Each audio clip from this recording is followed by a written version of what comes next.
Welcome everybody to the Horror Movie Podcast. Of course, it's your host Dakota, but I'm joined by my best friends and co-host Lyndsey and Goobs. First of all, Lyndsey, what's up? How are you doing? I'm great. I'm super excited to be here with both of you this week and to talk about some movies. And Goobs, how are you doing? I couldn't be better. We're the three best friends that anybody could have. We sure are. But before we get into that, I'm gonna throw you guys some out there that we have never done before. Have you guys done anything big this week or anything that you want to tell the audience that you have done? Nope. Nope. I joined I joined a podcast full time. He did. Yeah. That's what I got. Yep. I got a new co-host this week. Me too. That's our news. Okay, moving on. So with that being said, what? Okay, so what we have watching crochet this week. So Lyndsey, I'm gonna let you go first because you've been busy this week. I have been super busy this week. I still haven't released any new ones yet, but when I tell you they're coming, they really are. I promise you.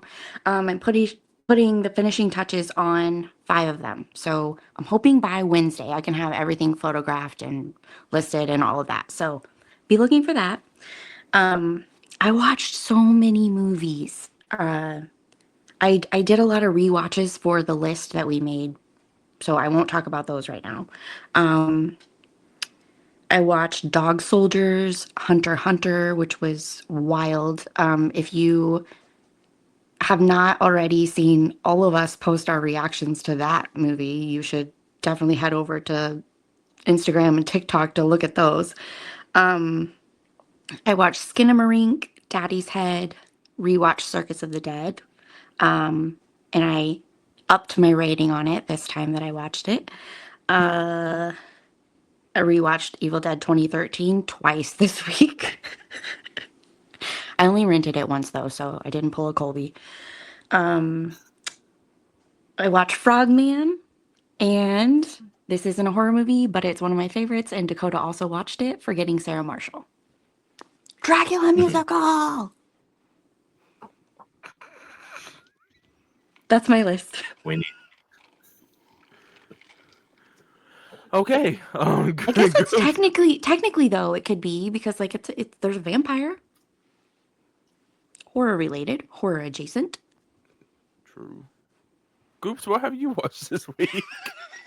uh I I haven't watched as many as Lindsay, but I watched a Japanese revenge film that just released on Netflix called Demon City.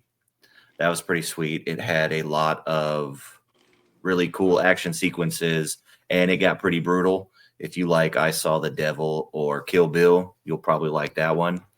I watched an indie slasher called The Summer We Died. It's a skateboard punk rock slasher, which was awesome. Watched Hunter x Hunter along with everybody else. Just make it through to the end and it pays off, is all I got to say. Yikes.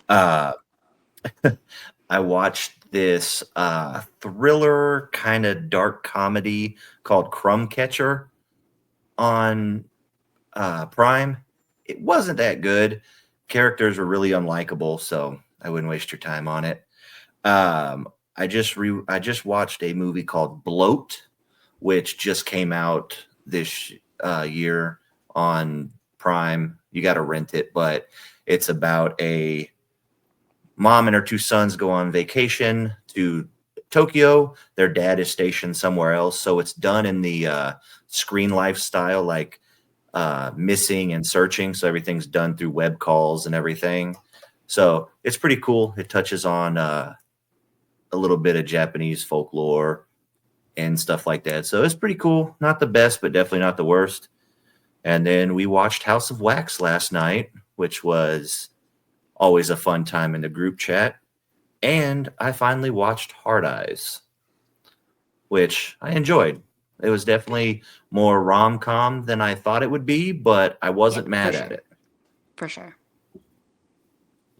Okay, with that being said, then let's go my watches this week. So first off, I'll watch Hunter x Hunter. Let me get some context to you guys real quick. This movie is fucked. It's really fucked. A summary by Dakota Buckner. Oh my god, this Colby, if you're listening, thank you. We know he is. Thank you, because you have been making me think about this movie for not even 3. How many days is it now? 5 fucking days. 5 fucking days, Colby. 5 fucking days. The ending to this movie, like I said, is fucked. It's For sure. brutal. It's something that I thought was not going to be in this movie at all. The acting, superior though. Devon Sawa. Is this Devon Sawa's best acting role? No. No, I liked him in Hard Eyes. I thought he was really good in that. Bravo. And we're not going back hard. That's about Devon Sawa. That pisses me off about his character in that.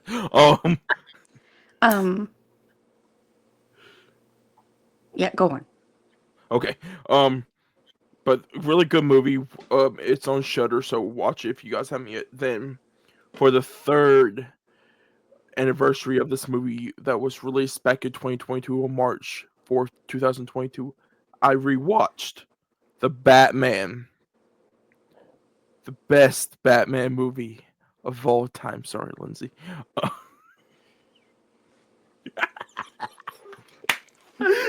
Only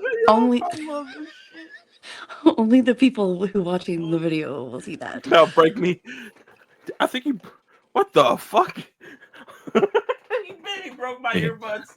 See, that's karma for calling that the best Batman. Woo!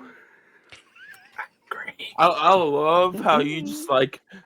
She's like, no, this is not the best Batman movie of all time. We're not going backwards. We're moving forwards. She said moving forwards. Then after that, I watched Prospect. This stars Pedro Pascal, Sophie Thatcher, and for our horror lovers out there, Mark Goobs, you know who it is. Peach Fuzz. Who plays Peach Fuzz? Oh, Mark Duplass. His brother Jay plays in this movie also. Which, Interesting. yes, it is very interesting. It's really good. It's a good like indie sci-fi thriller. This is before even Pedro. So this came out in 2018. So this is before even Pedro Pascal became like popular from Mandalorian and like Last of Us. So he was not that well known. And of course, this was Sophie Thatcher's first ever acting role in a movie. So this is before like Yellow Jackets, Heretic, and even Companion. So really good movie. It's streaming on Paramount Plus if you guys want to watch that one. Then after that, I watched Forgetting Sarah Marshall. Really good rom-com from 2008. After that, you guys better sit down and lock in, because I'm about to tell you the best movie of this year that has been released so far, and that is Mickey 17. This movie is phenomenal. It stars Robert Pattinson. It's directed by Bong Joon-ho.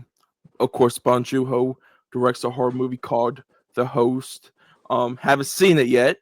Definitely going to try to watch it very soon. I know Goobs has watched it, right? It's so good. It's such a good creature feature. But great movie. Robert Pattinson is good in it. Mark Ruffalo is good in it. But definitely go see this movie if you guys haven't, because it's like one of, if for a non-horror movie, it's the best one. It's like the first best non-horror movie that's released this year. Then after that, my final watch, of course, was House of Wax last night in the watch party. Can But I with bring that in being, a little bit of a PSA? yes, you can bring in the PSA. I just want to speak to the public and say that if you are ever part of a movie watch party and you're not talking about the movie, be quiet. That's all. She said, "I love that." So now let's go into some movie news this week. So for our first piece of movie news, we got a Screamboat poster. Fucking finally. Have you two seen this poster yet? I have, and I was excited to see it because now I can start working on a plushie because I know what his full body looks like.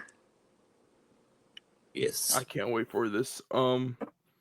Really, it's gonna be really fucking good.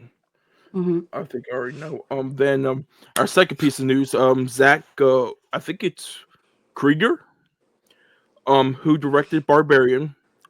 Goops, have you seen Barbarian? Yeah. What about you, Lindsay? I haven't seen it. Ooh, um, it's good. I will not say it's great, but it's good. But he is directing the Resident Evil reboot, and now it has a release date of September 18th, 2026, which is next September. And this is the second movie that's released next year. So this is released in September, and in January 16th, because it's the same day as 28 days later, the Bone Temple. He's having another movie called Weapons that's coming out also. So he has back-to-back movies coming out this year, kind of like how Oz is doing with the Monkey and then Keeper. Yeah. But Goops, how you feel about this? I'm definitely excited. We need a good Resident Evil movie adaptation. The ones we've gotten are not good. The first one was okay. The second one was decent. Other than that, they're not very good. So if we can get a more horror aesthetic Resident Evil movie that follows the storyline through in the game and truthfully, then I think we'd have something. Because what we got is not it. So you didn't like Welcome to Raccoon City? Which one was That was that the one? that was the one that was released. Was it 2 or 3 years ago? It actually followed the game. That was kind of animated, wasn't it? No, Was it it was animated? no oh, I forgot who started it. Let me go look it up real quick. It's Because the not animated ones aren't bad. because it's not the one with Paul W.S. Anderson. Um, let me see. Let me think. You know the girl from Crawl, the daughter. Okay, yeah. She plays. I don't think I watched that then. It's not that great, but it does follow the actual game lore of the Okay. whole entire Okay. game. It don't have no fucking. I don't even know what the fuck who it is. It's Alice. I know her character's Alice Me, in the movie. Mila Jovovich. Yeah, it don't have no fucking Mila Jovovich in it. But I'm excited for this also. I think it's gonna be good because Zach Krieger, like I said, doesn't go with Barbarian, but if they can get a good movie with some good like a game-based storyline and good practical effects, I think it's going to do good. Lindsay, have you ever Yeah. played the Resident Evil games or watched any of the movies? No, but I have purchased some for other people. Okay. So, I love how she said for other people. yeah, so they were gifts. My money has been given to that universe, but no, I've never. So next news, which I think this back half of the news really gets me excited. So for our third piece of news, Catherine Newton has been casted in Ready or Not 2 with Samara Weaving. And of course, if you guys are wondering who's directing this, Radio Silence is coming back to direct this. So, Goobs, how you feel about this? Ready or Not is one of the funnest. It's just one of the funnest movies. Samara Weaving is great in it. The story's great. It's comical. It gets brutal and dark. And I'm excited to see what they do with the sequel. And I enjoy Catherine Newton. I enjoy her. Freaky was pretty decent. I love seeing a psychotic Vince Vaughn. She was pretty good in Abigail, so I think she can add to it. Did you like her in Lisa Frankenstein? I never watched that, to be honest. Oh, I love Lisa That Frankenstein. one, I missed that one. I think we've talked about this. You're not a huge fan of Edward Scissorhands. Is that Right. correct? And Yeah. this Lisa Frankenstein to me is like modern Edward Scissorhands vibes. So I don't think Goobs would super love it, but I love it. Yeah. So you might. so Lindsay, have you seen Ready or Not? I don't believe so. Ooh, that's good to put on your list. That Okay, is a okay. good one. My ever-growing list. I have like 85 movies on my list now. For me, I'm It is excited. I'm so excited for this news because Radio Silence is one of my favorite duos in the horror genre right now. But like I said, I really love Ready or Not. I love Scream. I love Scream 6. Scream 5, I need to rewatch. Every time I think about it, it kind of pisses me off more and more. Abigail, I love Abigail. Definitely rewatch Abigail again. And I knew they made some segments in one of the VHS movies, so definitely have to check that one out. But Samara Weaving's always good in movies, and if you just add Catherine Newton in there with them already working with her in Abigail, with her comedic comedy, and this is a horror comedy, Ready or Not is also, so I think it will be really good. But then for our fourth piece of news, which I don't know if you two know about this. And I think Goops has seen it. I know you have seen it because me and Colby have asked you about it.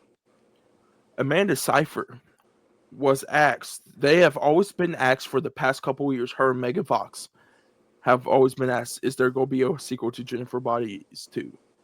And they even asked Diablo Cody, the person who has wrote it. And Amanda Seyfried teased the other day that the sequel is actually in the works now. Interesting. So, Goose, have you seen Jennifer's Body? Yeah. Jennifer's Body's solid.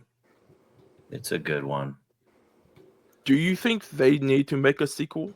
Especially now where it's been like 16 years removed from the movie. Probably not this far out. I mean, I'll watch it, obviously, but I feel like if you were to do a sequel, that should have been done a few years after. You know Right, what I when you mean? have like the fan base. Yeah, because I mean, Megan Fox isn't what she used to be as far as acting wise and just everything. Right. And so it's just kind of going back as a high schooler, even though she's not your typical high schooler, I guess the best way to put it. Still, I don't think it just doesn't work, in my opinion. But I'll watch it because I'll watch anything. What about you, Lindsay? I'll watch it. I mean, I something that has really changed about me in the last 6 weeks of watching movies with you guys is I will literally turn anything on now. Like anything one of you is like, Lindsay, put this on. I don't even question it anymore. I just watch it. And like sometimes it pays off, sometimes it fucks me up for a couple of days. But you know what? We move on. and I've been exposed to a lot of stuff that like I never would have thought that I like that I do, and I'll get into some of that when we get into our main subject. But yeah, I'll watch it. Why not? So for this, Goops, you said fan base.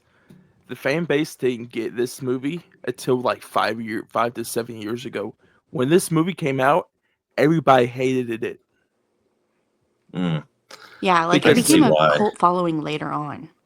the movie marketing was horrible for this. Everyone went into this thinking something else because I remember this, even though I was like 10 years old.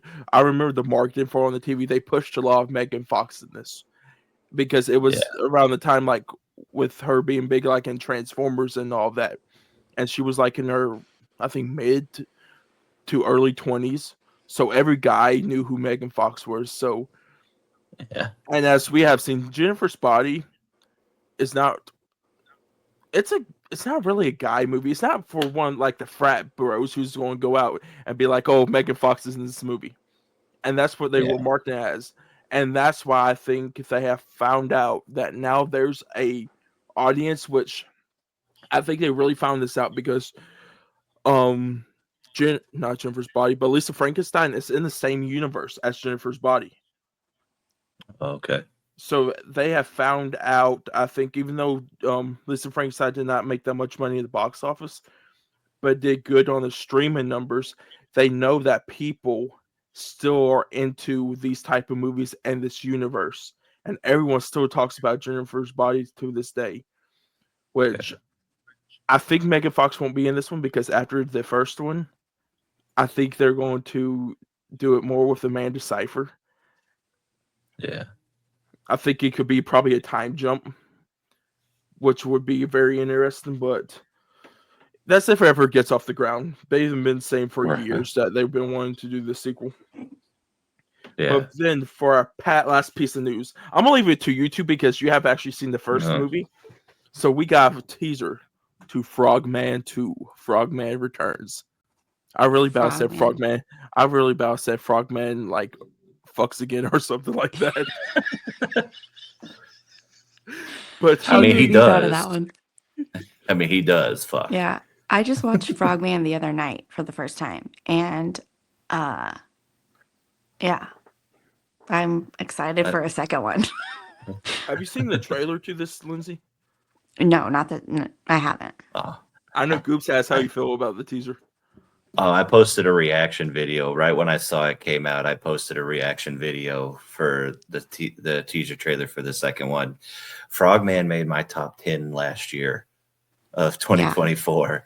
I've probably watched it 4 or 5 times. Of all the And movies it's everyone sorry, go ahead. oh no, go ahead. It's one of my favorite cryptid found footage films. For Just sure. great creature. Just the last 20 minutes or so just goes absolutely batshit crazy. Batshit crazy. And there's no other way to describe it. And you just have to experience it. I mean, go into it as blind as possible, full speed ahead. I mean, if I'm being honest, like you could even do research on it and it's still gonna be a wild ride. Like you don't True. necessarily need to be blind because it's just strange and awesome. Yes, that is Dakota, very you need to true. watch it. No, but when the second trailer came out, I still hadn't seen the first movie, so like I knew it was on my list because it's like in the top 10 list of movies that everyone has been giving me over the last couple of months. Frogman's always on everybody's list. So I knew I was going to watch it, so I avoided everybody's reactions, but now I guess I can watch So it. this teaser trailer, it doesn't really show nothing, Lindsay. Goops, what did this teaser trailer remind you of? Another teaser trailer. What did it remind you of, though? I'm not even sure. I What did it remind you TCM3, of? Texas Chainsaw Massacre 3, Leatherface. Remember the oh, trailer they brought out? with the throwing, yeah, with the throwing of the object. Yeah, of the saw and him catching it and it Yeah, raced out of the water. yeah, it's gonna be. I'm ready to go back to Loveland, Ohio. Let's just say that because Frogman fucks. Okay, so you Yeah. were ready to watch him fucking more people? Hell yeah, who wouldn't? I'm just sad that I'm Frogman not. fucks. I'm just sad I'm not in the movie to get fucked by Frogman. I second that, brother. I second that. There's our clip for the week. Okay. Well, Uh, let's go to our main Ribbit. topic. oh, I got one more thing of news if you want. You say it. Skeet Ulrich is officially been cast at FNAF 2. He's going to be joining Five Nights at Freddy's 2 cast. He's going to be playing Henry Emily. I've only seen the Five Nights at Freddy's movie, so I don't know the lore about it.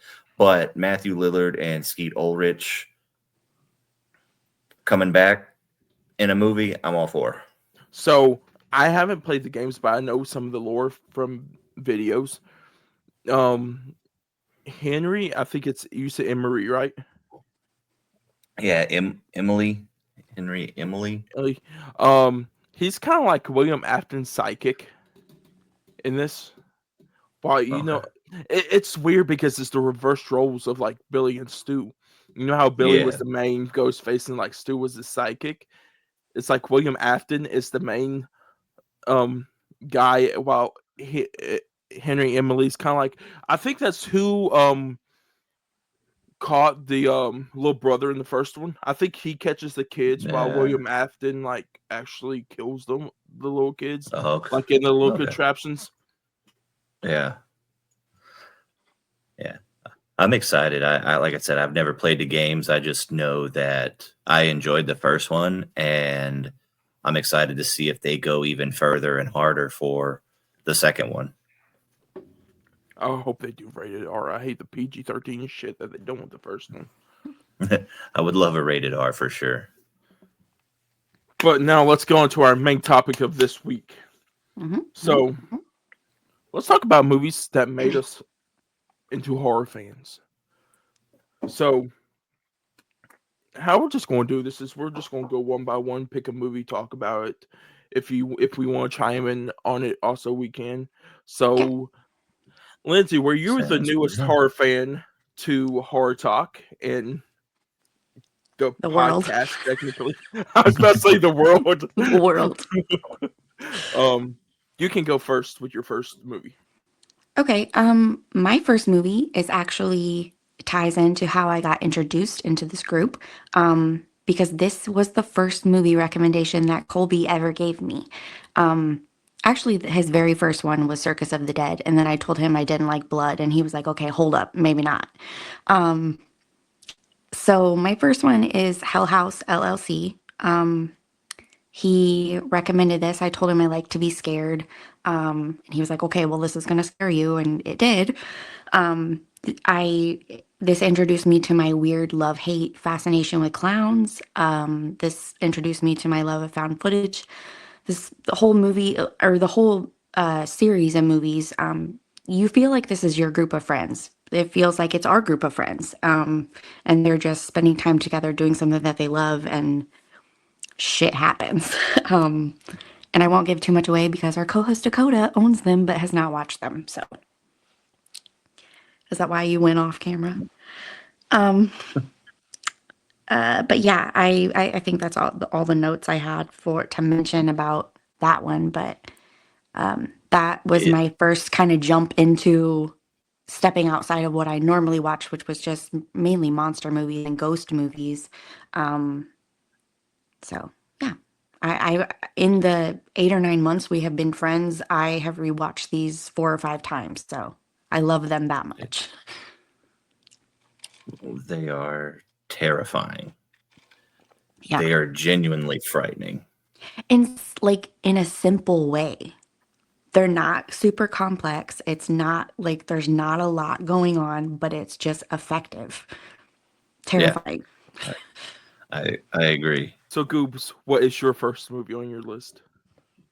All right. So the first one that I will get into, I kind of mentioned it before, but it is Nightmare on Elm Street 3, Dream Warriors. It is my favorite of the Nightmare on Elm Street franchise. It is my first introduction to Freddy Krueger as a character. And not only is he so sinister in this one, but he also has some of the best one-liners in this film. And it just melds perfectly with being I don't want to say gateway to horror, but it's a nice introduction once you get a little further in there. It's in that beginner tier, in my opinion, because it does scare you, but also it'll get some laughs out of you in the best possible combination. So that one was the first one that got me to want to explore more of horror films. That's pretty cool. So my first one, it's not gonna be your typical like what you think about me. Um, Blow our minds, Dakota. so it's a Halloween movie, but it's not the first one. It's Oh, Halloween 4, The Return of Michael Myers. So why damn, he this? switched it up. No. So this is why it's so significant to me. That was the first ever horror movie I've watched in Okay. my whole entire life. So Uh, this is not like when I watched this, I was not into horror, and I was Yeah. still not into horror, but it was just like showing me my first ever horror movie Yeah. because I watched this one and another one back to back, which it's just Halloween 5. I watched both of them back to back for the very first time. And I think that's why I get my love for Michael so much, probably because that's the first ever horror movie I watched. Um, it scared the shit out of me, even though it was like the 80s. I'm Yeah. like, and I thought it was very violent too for its time. But like watching the stuff I have now, I'm like, oh, that was easy Yeah. peasy. Yeah, but as at your age and at your experience, when I rewatched Circus of the Dead the other day, I was like, okay, I was about to throw up when I watched this a month ago, and now I'm like giggling. So, it's all that's how far I've come. yeah. It's pretty crazy. True. Your Um, taste changes. but Lyndsey, what's your next movie on your list? Okay, my next movie I'm very excited to talk about. I mentioned it last week. I left a big review on Letterboxd about this. Mandy. Okay. Mandy, I don't even know because I don't really know like the categories. I don't even know what category to put Mandy in, but it felt like a heavy metal music video, acid trip, nightmare, daydream, and everything is dripping in blood. Like you're just, what the fuck is happening? Everything's amazing. Um, I was not a Nicolas Cage girly before watching this movie, and I wanted to climb this man the entire time. Like I finally got like whatever his it factor is that I didn't understand before. Like it was very apparent. Um, so yeah, he loses his love in a very tragic way and goes scorched earth. Like it. All I kept thinking was, if this happened to me, I would be fucking some people up. And he did that. And he forged his own weapon at one point. There was a chainsaw at one point. There was a tiger at one point. There's a fucking cheddar goblin. Like, it was an amazing movie. I want, whatever that is, I want more of it. You guys would not know how much Lyndsey loves this movie. She won't fucking stop talking about Cherry Goblins for the past week. Every time we're in the live, she's like, Cherry Goblin this, Cherry Goblin that. I'm like, Okay, for those of you who don't know, a cheddar goblin in the movie, it's just a commercial. It's a macaroni and cheese commercial. And like the cheddar goblin is the mascot of this mac and cheese. And mac and cheese is my favorite food. So I am a cheddar goblin. I need it. I need one in my life. Yeah. okay, well, it took a turn when you said, like, oh, I don't like Nicolas Cage, but I'll climb that man. I'm like, what the fuck? I'm telling you, I was feeling things during this movie. It was amazing. She just said I was feeling things. But second thing, what Marvel should have done with Sony with Ghost Rider, how the comics are so brutal. The chainsaw scene with the when he has the So you've seen chain. Mandy? Yeah, I've seen Mandy. Okay. When he has the chain and he gets the guy and he like puts him on the chainsaw and everything and like he Mhm. tag the fight with the chain reminds me of Johnny Blaze so fucking much. Mhm. And I think if they done Ghost Rider rated R, I think that's what it had. The same, the cinematography in that shot remind me the same cinematography that they did with Spirit of Vengeance, the second Ghost Rider movie. And I was thinking that during this, I'm like, damn, what the fuck did Sony do? They just like dropped the ball, and this was what could have been. I think that's what they were trying to do with Spirit of Vengeance, but they made it still PG-13 and not that great. Yeah. Not that great. But Goobs, what is your second movie? All right. Here's where I'm going to. Some people may call it cheating, but I don't. It's Ooh, Jurassic Park. that's not Jurassic cheating at all. Park is Jurassic Park is a straight up horror movie. You have big ass gigantic dinosaurs Fucking running eating and people. hunting you, ready to eat you. Like there's nothing more horrific than that. And I remember seeing that when I was 5 or 6 years old and seeing that in theaters and hearing the roar of the Tyrannosaurus Fucking and monsters. seeing and the kitchen scene with the raptors, it just instantaneously not only got me hyper fixated on dinosaurs for the rest of my life, but Same. just monster movie creature features in general. So anything that's like that, it's because of that movie, and I will watch all of it. Can I interject real quick? Yeah. Yeah. If Goobs wasn't already one of my best friends, he definitely just became one because Jurassic Park was also on my list. No. Yeah. So It's the So Dakota perfect. hasn't seen it. Dang, just threw him under the bus. Thank you by the way for throwing But just yeah, like it's just the thing about dinosaurs, and I think I've said this on this podcast before. These were literal monsters that roamed the fucking earth, like for real. They're not movie monsters. They're not fictitious. We're not talking about dragons here. We're talking about literal fucking monsters. And in this movie, they were eating people. That is a horror movie. I'll die Yes. on that hill. so for my second movie. This is when I really got into horror. I'm skipping a couple. I'm bouncing around. But my second movie is when this is when I started to get into it. I was just scrolling on Netflix one day, and I'm like, oh, there's a certain movie everyone has been talking about. It got really big buzz. I'm like, I'm gonna watch it, and that movie is The Conjuring. It's solid. It's so fucking solid, and this is why James Wan is my favorite horror director of all time. He took a the true story of the Conjuring House, turned it on its head, made it scary as fuck. Have you two seen it? Mm-mm. Nope. Yeah. Have you seen it? You haven't seen it, Lindsay? No, I will. I'm just gonna say this because I don't know if it would You're fine. like really say it.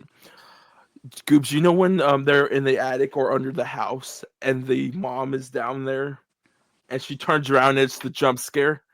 I Oh watched that yeah. shit in the dark. That scared the fuck out of me. Oh, there's some of the best jump scares in the first two Conjuring films that aren't telegraphed at all. Like they're so well done. It's good. They had a great cast. It's Patrick Wilson and Vera Farmiga. I think they really done great with that.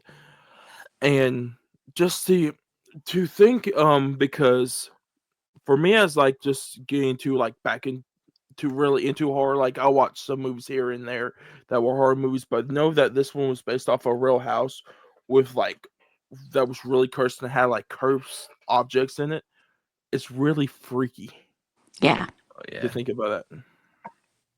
That's usually what I'm attracted to, which is kind of weird that I've never watched those movies, but I like it when it's not necessarily a straight true story, but when it's like based and there's like creepy, this could be real vibes. Yeah. Love it. So, Lyndsey, what's your third movie? Well, my third movie was Jurassic Park, but we'll move on.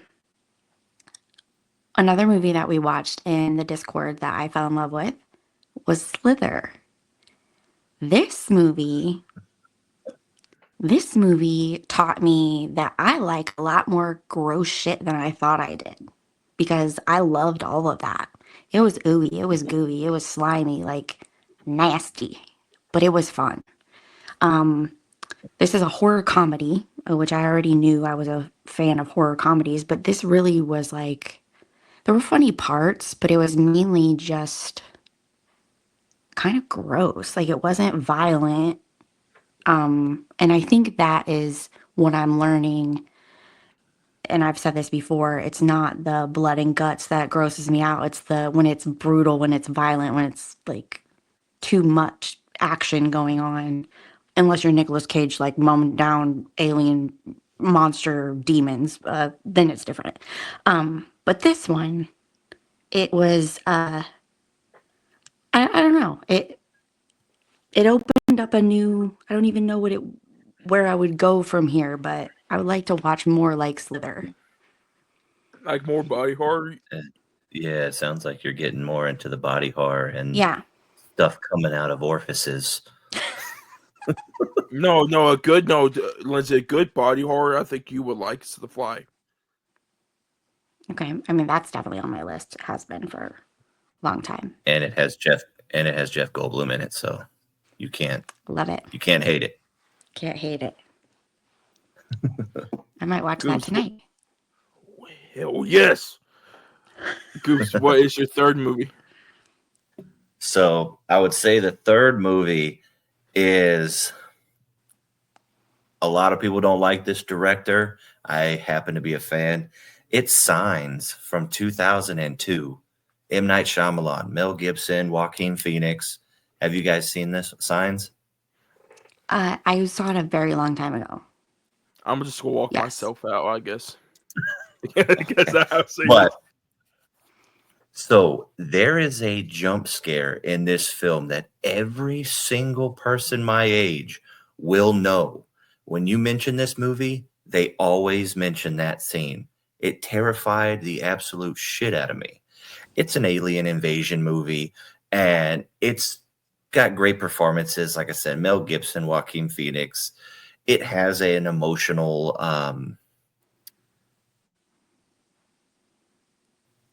backbone in there with some tragedy and dealing with grief and loss. So it's a really well done film.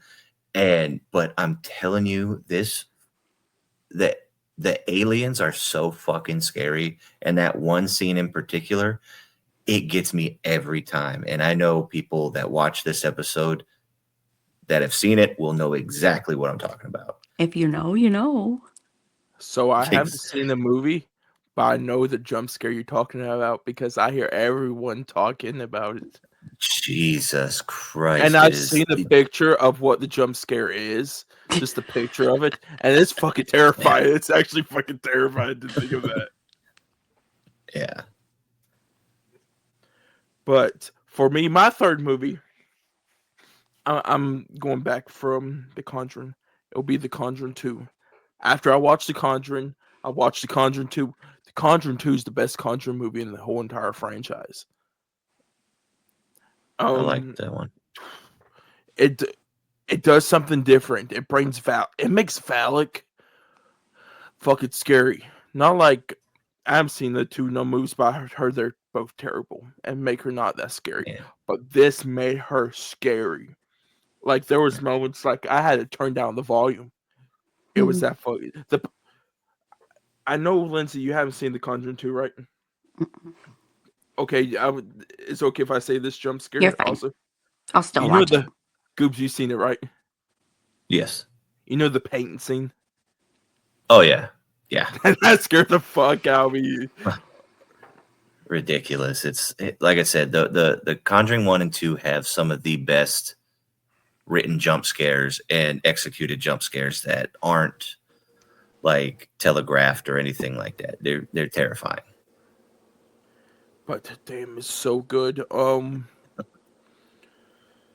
Like I said before, the James Wan is like, he's one of the greatest like horror directors right now to ever do in the modern age, and this is why I think he made really two good, really Conjuring movies. He made a good Insidious movie. Hell, he just makes good movies. Pierce horror wise, his Fast and Furious I like, but I haven't seen his second Aquaman first going. So, but he's just like, not only he's a good horror director, but I think he's a good director overall. And Dead Silence is so fucking underrated by him. Mm-hmm. Definitely. So, Lyndsey, this is because you only have 5 movies, you said, right? Yep. So, what is your last movie on your list? My last movie, I have definitely talked about before, but it was worth being really the crown jewel. Dr. Jekyll and Mr. Hyde from 1931. This movie I've mentioned a million times, was one of my comfort movies growing up. We actually watched it in English class in high school, so it was like pretty cool that like I was the weird girl that like already had the movie memorized.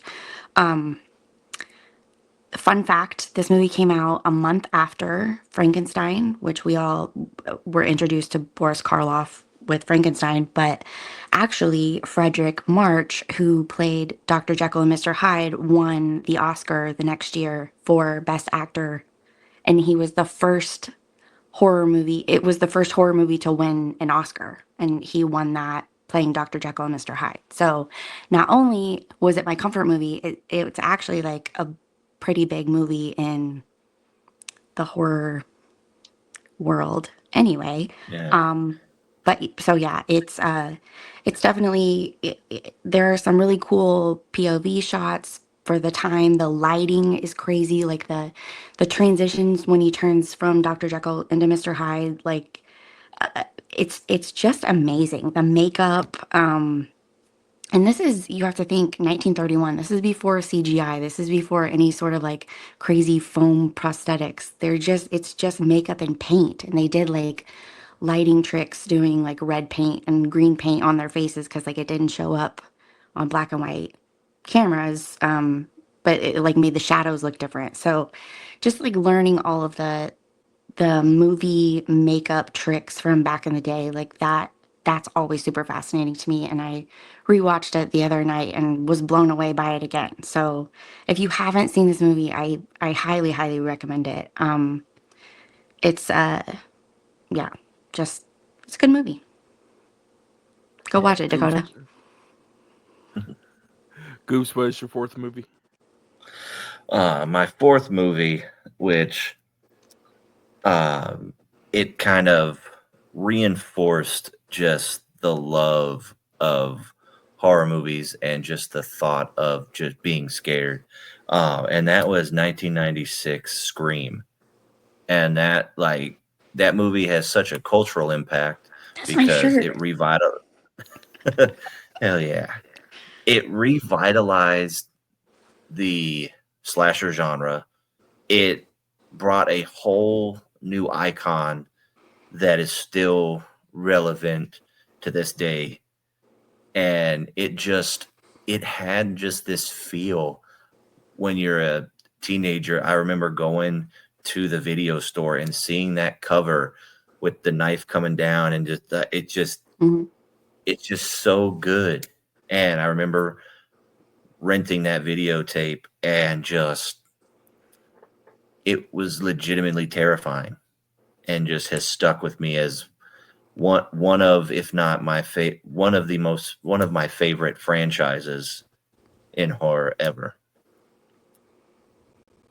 And me being someone who only watched the first one recently, like a month ago, it has staying power. Like it's still like as someone who is viewing it for the first time 30 years later, it's a great movie.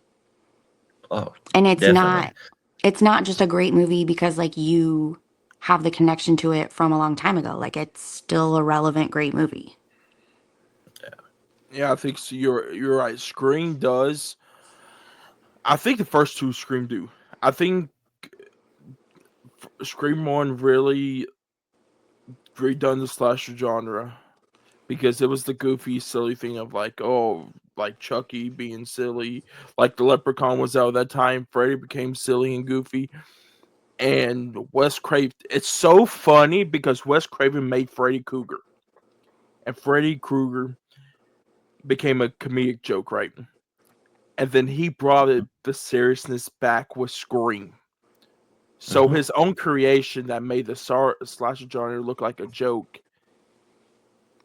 he had to go back and be like, I could make this genre better again, and that's what he did.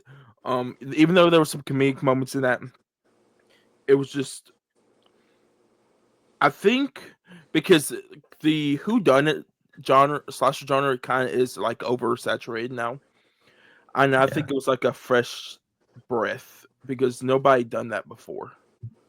Right.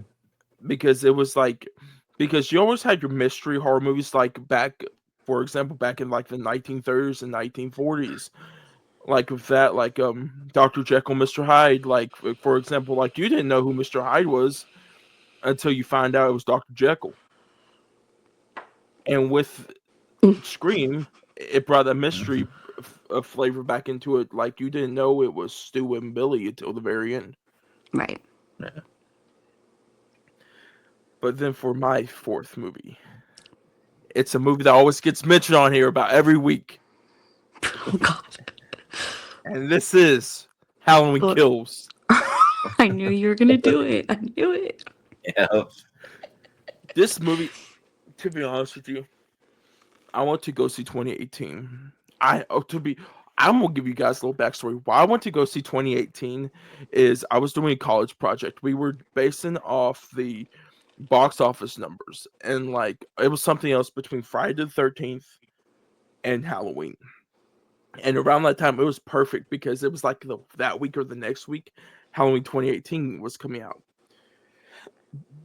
So me and a lot of the our crew went to go see it,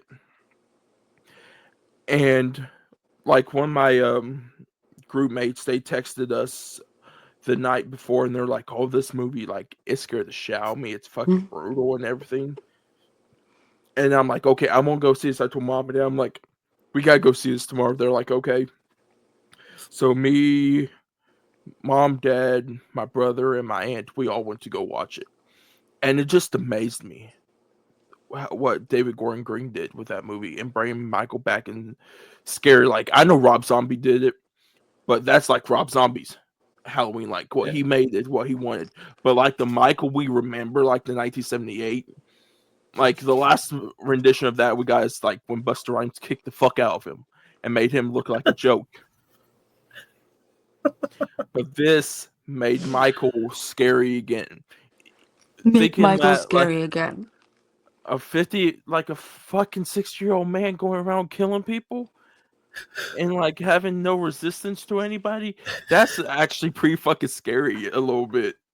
Um, Oh yeah. but then I think it was later that month or right around the beginning of 2019, they announced that in October 2020 and October 2021, and this is before the pandemic happened, that Halloween Kills and Halloween Ends was announced. So I remember when I was already excited for this, like going into 2020 before even the pandemic happened. I'm like, hell yeah, we're getting Halloween Kills. Like I was hyped for it after seeing 2018. Then the pandemic happened and they delayed it because John Carpenter put that teaser out of when Michael's turning and it says next year. I'm like, you gotta be kidding me. I'm like, we gotta wait a whole year. Did you And at that did time, you it's like, blow your gasket?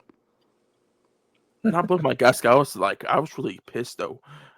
Um, but then that happened, and it's like all the hype started, and I was listening to videos and like podcasts and stuff like hyping Halloween Kills up.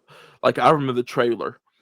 I remember releasing that morning, No, I remember the poster releasing the day before, and I thought, and if you guys have seen the poster's literally right back at, I love that fucking poster so much.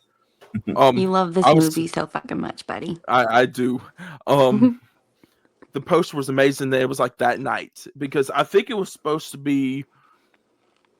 To be honest with you, I forgot. I think it was Old. It was supposed to premiere in front of Old because I think was a one of those Blumhouse movies at that time, or it was just connected because they really wanted to push it. But then they, I think someone from AMC leaked it, and they put it out that night. And when I first saw that trailer, I could not tell you how excited I was when you see Michael walk out of that house that Lori like burned down, of Lori's house burning, and he has that crowbar in his hand, just ready to fucking take out some firefighters. And it was like the Red Band trailer, so you got a lot of shit. And everybody was talking about this movie. There was a lot of stuff like it was being said. I don't know if you remember this, Goobs, around the time. It was being said that this movie was supposed to be Rob Zombie's Halloween 2 violence, but has like a good taste. Kind of like, you know how he kind of does like for this is like what people say. You know how some people say he overdoes his gore, like really grimy and gritty. Like it had like less of that, but like ramped up like that. So I was thinking going to him like, okay, we're getting brutal, Michael. That's why I fucking wanted, because the only part of Halloween 2 I've seen is when he's cutting that ambulance worker's head off. So I'm like, if they can go that hard in this movie, I'm like, it's gonna be a treat. And it did not let me down. That movie was fucking brutal as fuck. From the firefighter kills to the guy when he's like squeezing his eyeballs out. Yeah. It was so gnarly. Yeah, Lyndsey, it's really gnarly. I don't like eyeball stuff. No, it kind of pissed me off. So when I went to go see this, when that part happened, I went to the restroom because I'm like, I can't handle anymore. I gotta go. That scene happened during it, and at the time this was released on Peacock, so I told mom and dad about it. I came home that night, rewatched it again. So I watched it twice in one day, and I saw the eyeball thing. I'm like, fuck, I missed this whole entire thing in theaters. But I never get up. But that soundtrack, though, all I'm gonna say is John Carpenter, for horror wise, is one of the best composers of all time. Not only it's the part of when Goobs, you know when at the very end when Michael's standing off with the townspeople, and he picks his mask up. That whole entire soundtrack made my theater like shake, vibrate. Yeah, that and the part when the woman is shooting at him with a gun, the nurse lady, and he knocks her, and she accidentally shoots herself, and he steps out of the car, and that soundtrack comes on. Perfect. Like I play literally those two scenes over and over just to hear that soundtrack. I listen to the soundtrack out of all three Halloween movies. This is the soundtrack I listen to the most, and it did such a good job because it turned characters from that were shitty in 2018 into characters that we loved and that we didn't want to get killed by the time the movie ended. Right.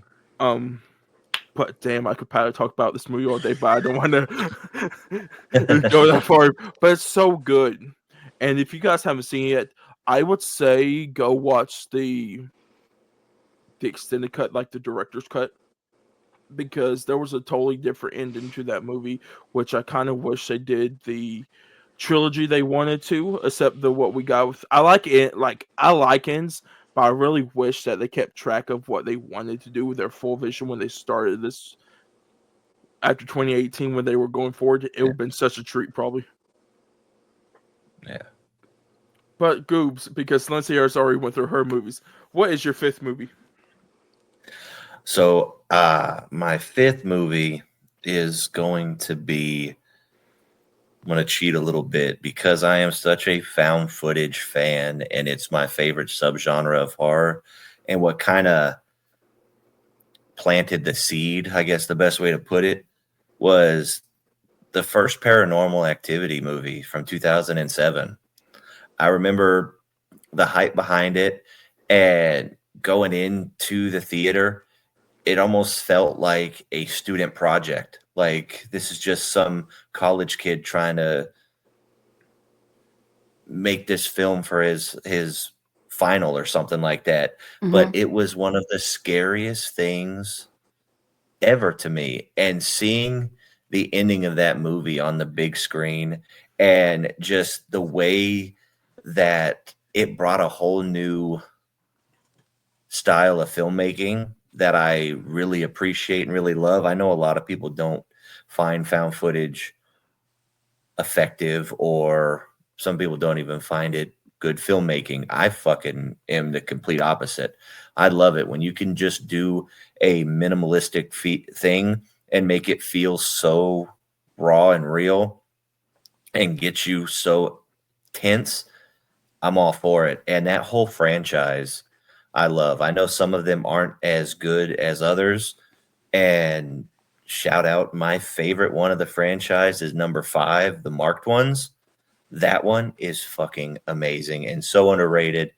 But that whole franchise just made me a found footage junkie. And I watch any found footage film I can because of that franchise. Love it. I need to watch that franchise. Okay, the only one I've Me seen too. is 3. 3 is terrifying, but the Mark ones has always like catched my eye for some reason.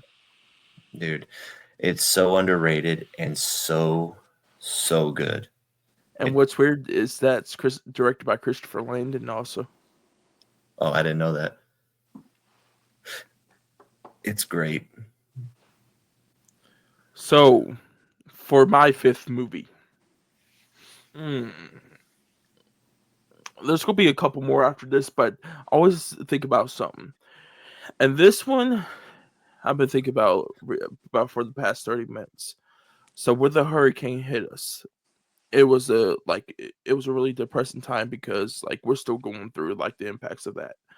Mm-hmm. But the first, of course, the power was like went out. But I was at that the week before, I was going down to a funeral because one of my family members, very close to us, passed away. So I was downloading some movies for the ride. Never got to watch them. So I'm like, I got some movies downloaded. Let me put them on because, of course, the Wi-Fi was down and everything. The first movie I watched, and it goes along with where the hurricane happened, is The Autopsy of Jane Doe. First of all, this, like, I'm getting goosebumps thinking about this movie. This movie's scary as fuck. Mm-hmm. Yes. Have you seen Listen, Lyndsey? I haven't, but it is on my list. Oh, it's so damn good. When my TikTok lives, everybody's like, go watch this movie. I'm like, okay. And I watched the movie, and holy fuck, this movie is terrifying. I'm not going to tell you the twist of it, Lyndsey, but once you find out the twist, it makes you even scared a little bit more what the fuck about this whole entire movie. And I'm going to just say, Goobs, the little part with a bell at the end, terrified the fuck out of me. Dude, it's so good. It's a minimalistic movie that is done so well and so effective. It is terrifying. Lyndsey, that'll be one you probably have to watch with a group around, because watching it by yourself in the dark will be probably absolutely terrifying. That's what I like, though. I like it when I like to be scared, so I might. So, Goobs, do you got any more that you want to mention? I mean, I can throw these next two in the same breath.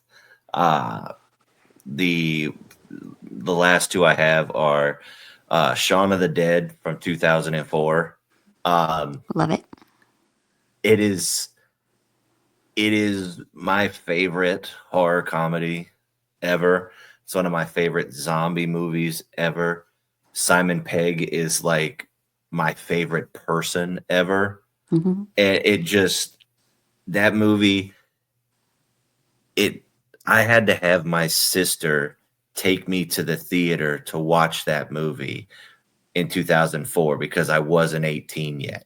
And it was just like, I remember going to the theater and, she's like, what the hell are we watching? And I was like, just do this for me once. Please do this. And, and we went and watched it. And I think I've seen that movie probably more than any other. I know that movie front to back, every character, every line. Just if I watch it next to my wife, she has to tell me to stop talking because I'm saying it and I'm laughing before the shit even happens. Yeah. Like, it's just that. the perfect movie. It's one of my favorites of all time. And the next one is, I'm a big fan of 80s campy horror, and it's Killer Clowns from Outer Space from 1988. Nice. It's just so great. You have just an absurd story. Aliens coming down in their ship as a circus tent. They're taking the people, putting them in big cotton candy bulbs. And, it's absolutely ludicrous, but it is the funniest and one of my most rewatched movies ever. And that one is just, and I started off hating clowns, but I love that movie. Yeah. And it just is and will always, I think that is my favorite horror movie of all time, just because of what it means and the amount. I just rewatched it today in preparation for this list, and I love that. It is just so good, and that also puts you in because the 80s were just so full of campy B-rated B movies that just didn't take themselves too serious, and it just became such a phenomena, and it's just so good. Anybody can watch it, and it's the soundtrack also is killer. I love the soundtrack as well, but those are my last two that just kind of define me as a horror fan. I love campy. I love fun. It don't got to be the best movie. It just has to be fun, and it has to affect me in that way. I'm learning that I like it better when it's not the best movie. Like, I just want to have a good time, see some gross stuff, and move on with my life. It doesn't always have to be like a big, deep thinker. Exactly. Okay, go on, Dakota. Hit us with it. So I got two more. I got my last two. So first, we got Candyman from 2021. Okay. I like that. So why this is so significant? This is the first ever. So as you guys know, recently I've been go with movies with my mom. Mm-hmm. From like the end of the pandemic, like December 2020 to like let's say January 2023.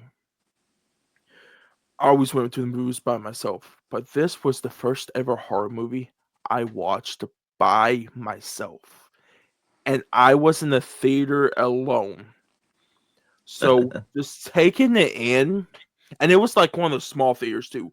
So having the theater to myself and taking this in, this was actually, I think, the first ever like horror movie that had Tony Todd in it that I knew about.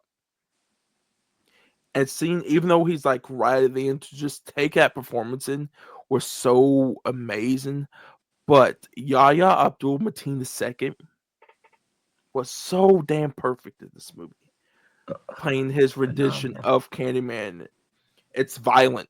I was thinking this movie's not going to be violent. It's violent as fuck. There's some kills wrapping up. Like, what the fuck did I get myself into? Yeah.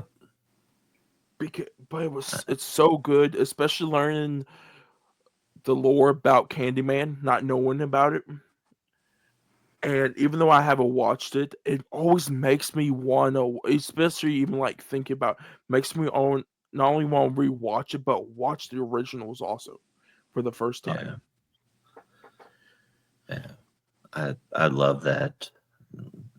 I love that pick. That it's so good. I love the subtle changes that I know you haven't seen the original, but I love the subtle changes that they made with how, like, the becoming of Candyman kind of thing, and like just and the social commentary and with the gentrification of certain areas within the city. And it hits on so many levels, and it's just so fucking good.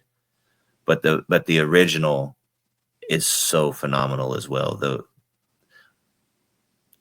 great pick. I love that. And my final pick, which is my second Saw movie that I've ever watched, but it's the first one I watched in theaters, and that is Spiral from the Book of Saw. It's underrated.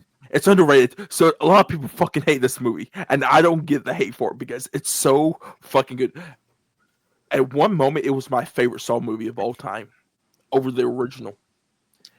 Just watching, I don't know if it's the theater experience, which there was me and this older woman, like 60 years old, and I'm thinking you're coming into a Saw movie, a brutal franchise. And you're 60 years old, thinking, I hope she makes it out alive. That's what I was Did you give her a cuddle when it got stressful? No, I was just sitting there. No, there was moments like, you know how like when you get nervous or something, you start eating or like doing stuff. Like that's what I was doing. I was like eating more popcorn when some shit was happening. But I don't know why people said Chris Rock can't play a serious character. Chris Rock can play a serious character, and this shows this. Goobs, I want to ask you this because we got salted now. Is Spiral the most brutal in the franchise? Because I kind of think it is. Oh man, there's some brutal parts to every single Saw movie. Man, to say it's the most brutal, it's up there. But there are some like Saw 3. I know you haven't seen that one yet. Saw 3 has some just. No, I've seen all the Saws. Which kill are you talking about? Are you talking about the rack? Yeah, that's the one that like the rack is fucking brutal. Dude, like I said, it's not, and a lot of they're not as brutal as where you wouldn't be able to handle them, Lyndsey. Mm-hmm. I think that should be a franchise that you work your way through because one, the story is great just with how it continues, how it just flows through all the movies. And but Spiral is, I think it's one of the least appreciated of the franchise, and it shouldn't get the hate it does. Because the only other like brutal kill, like I'll go back to Spiral in a minute, is there's a kill. I'm not gonna say who it is because I don't want to spoil for Lyndsey if she does watch this franchise. It's the kill number 5 when somebody gets squeezed. You've already told me about that. Yeah, it's that was brutal as fuck. But what I think Spiral is because we just watched a certain movie. I'm not going to name the title of it, but we just watched a certain movie and somebody does some skinning in that, right? And remember Spiral, somebody gets skin. You never see that in any other fucking movie. And when I saw that, I was like, oh shit. I'm like, what the fuck am I watching? Should I have watched this?